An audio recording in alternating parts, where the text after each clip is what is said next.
menunjukkan juga kepada kita tentang bahayanya syirik sekaligus keutamaan dari tauhid. Jadi kita lihat dari firman Allah Subhanahu wa taala, "Wa man laqiyani la yusyriku bi syai'a." Ya, "Wa man laqiyani bi qurabil ardi khataya la yusyriku bi syai'a laqitu bi mithli maghfirah." Allah Subhanahu wa taala berfirman, "Dan barang siapa yang datang kepadaku dengan membawa dosa sepenuh bumi, tapi dari dosa itu tidak ada dosa syirik, maka aku akan datang kepada dia dengan membawa pengampunan sepenuh bumi pula." Nah, ini sekali lagi menunjukkan kepada kita bahayanya syirik dan keutamaan tauhid. Artinya apa? Orang itu kalau sudah mati dalam keadaan berbuat kesyirikan, udah nggak ada harapan. Nggak ada harapan bisa diampuni oleh Allah.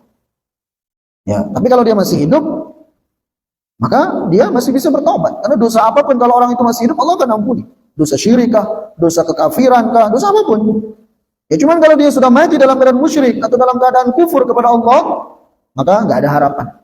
Ya Allah Subhanahu wa taala berfirman dalam Al-Qur'an, "Innallaha la yaghfiru an yushraka bihi wa yaghfiru ma duna dzalika liman yasha."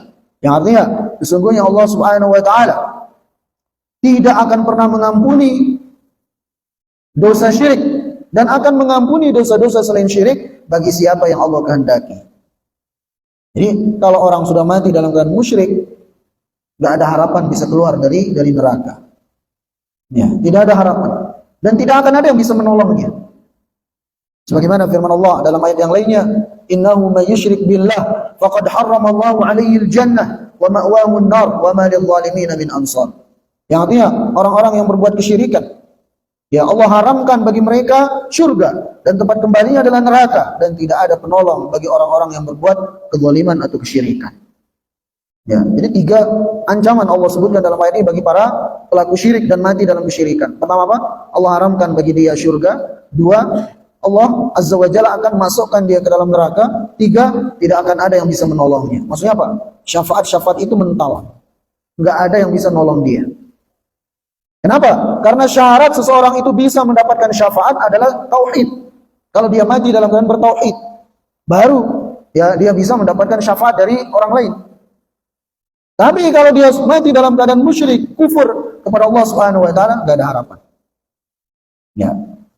Maka ini menunjukkan kepada kita bahaya dari perbuatan kesyirikan. Maka wajib bagi kita dalam kehidupan di dunia ini menjauhi sejauh-jauhnya dari perbuatan syirik itu. Dan mempertahankan ketauhidan kita. Tauhidkan Allah Subhanahu wa taala dalam rububiyahnya, dalam uluhiyahnya, begitu pula dalam nama-nama dan sifat-sifatnya. Esakan Allah Subhanahu wa taala dalam segala bentuk ibadah. Hanya kepada Allah Subhanahu wa taala kita beribadah. Hanya kepadanya kita memperuntukkan seluruh amal ibadah yang kita lakukan.